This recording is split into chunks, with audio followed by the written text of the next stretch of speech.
Halo geng, ketemu lagi dengan kita. Dalam kesempatan hari ini seperti biasa, kita mau bikin konten. Tapi maaf kalau ada keresak-keresak sedikit karena saat ini cuaca sedang hujan ya. Hari ini kita mau bahas tentang wedding package.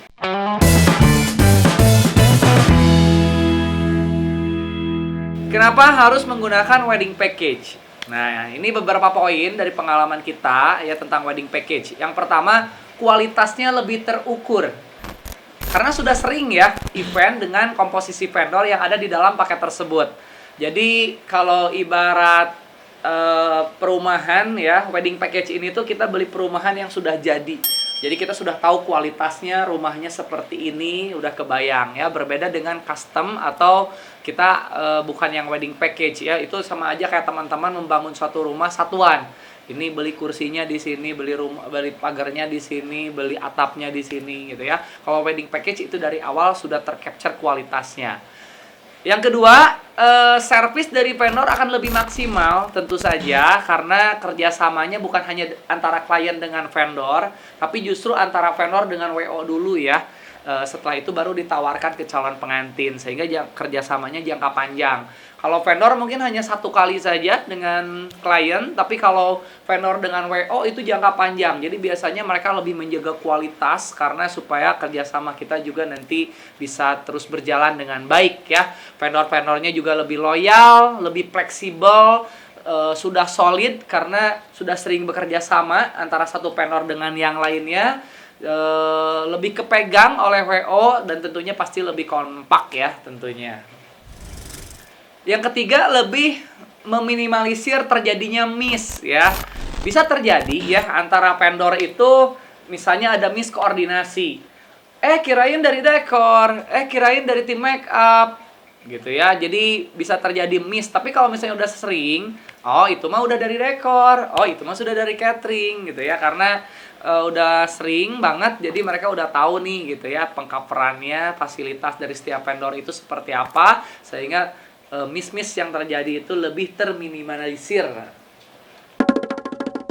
Yang keempat, vendor yang terlibat itu sudah melalui seleksi. Jadi biasanya sebelum wedding package itu dibuat, WO akan menseleksi dulu vendor-vendor terbaik ya, sesuai dengan paketan dia. Itu seperti apa untuk ditawarkan ke calon pengantin. Harusnya sih seperti itu.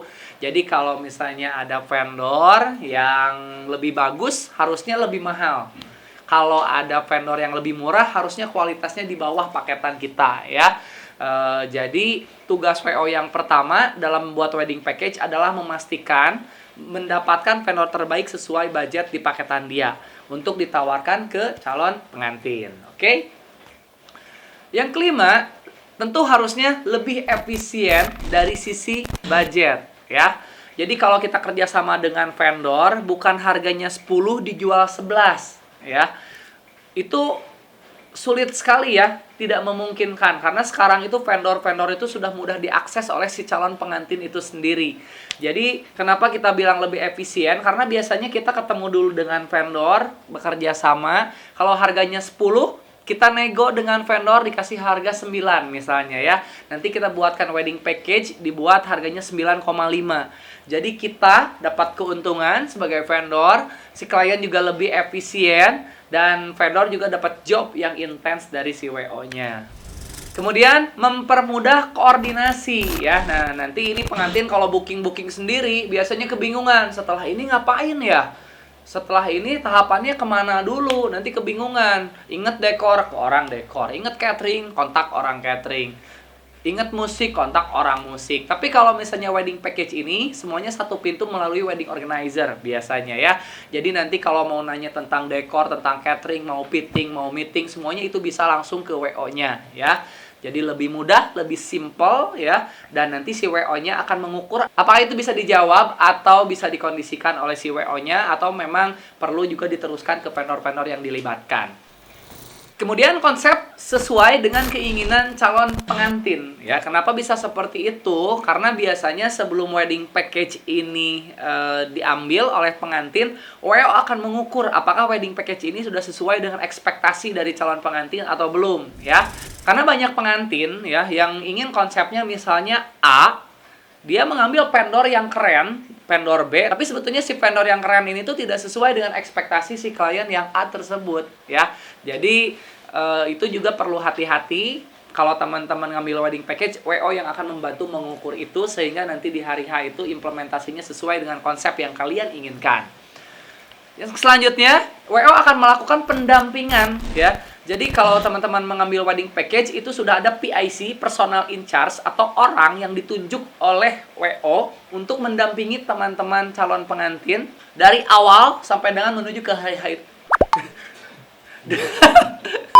Dari awal sampai dengan menuju ke hari H itu seperti apa, ya. Jadi nanti anggap aja kayak punya asisten pribadi. Nanti kalau mau pre-wed, ada yang mendampingi, ya. Selain nanti oleh tim fotografer, dibantu juga konsepnya oleh tim WO. Nanti kalau ada barang-barang yang harus dijaga juga nanti dijagakan. Kalau mau fitting dikoordinasikan dengan tim galerinya dan lain-lain, ya. Jadi teman-teman di situ benar-benar eksklusif nantinya, ya. Kemudian fasilitasnya lebih mudah dicek, ya. Jadi kalau misalnya teman-teman ngambil make up, ngambil dekor, ngambil kesenian, ngambil musik sendiri, bisa jadi teman-teman hanya akan mengambil garis besarnya saja, ya. Musik udah, gitu, make up sudah. Nah, tanpa mengetahui detail-detail yang memungkinkan akan terjadi atau dibutuhkan untuk nanti di hari H, ya. Tapi kalau WO yang profesional, dia pasti membuat wedding package sesuai dengan kebutuhannya, ya. Kita pernah kalau misalnya kita hanya WO saja, begitu meeting tiba-tiba kecek oleh kita, musik belum dengan sound systemnya, misalnya make up dan busana belum dengan melati, belum dengan hand bouquet, belum dengan nail art, belum dengan soft lens, ya. Nah, detail-detail seperti itu biasanya itu tidak kecek oleh pengantin, sehingga nanti akan menimbulkan problem dalam perjalanan menuju ke hari H. Tapi kalau wedding package seharusnya WO sudah memproporsionalkan fasilitas yang diberikan untuk kebutuhan pengantin nantinya. Oke? Yang terakhir, tentu persiapan pernikahannya menjadi lebih jelas, ya.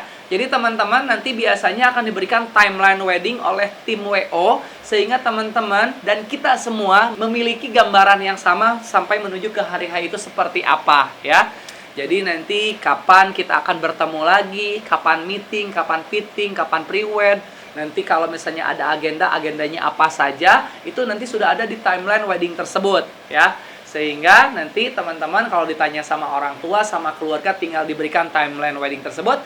Dan akhirnya kita memiliki gambaran yang sama sampai menuju ke hari H itu seperti apa. Oke? Sorry ya, agak cepat-cepat karena kita lagi banyak job banget nih. Bercanda. Oke, mungkin segitu saja ya informasi dari kita. Semoga bermanfaat, ya. Ambil yang baik, buang yang buruk. Jangan lupa subscribe, komen yang baik, ya. Dan share. Oke, thank you. See you the next video.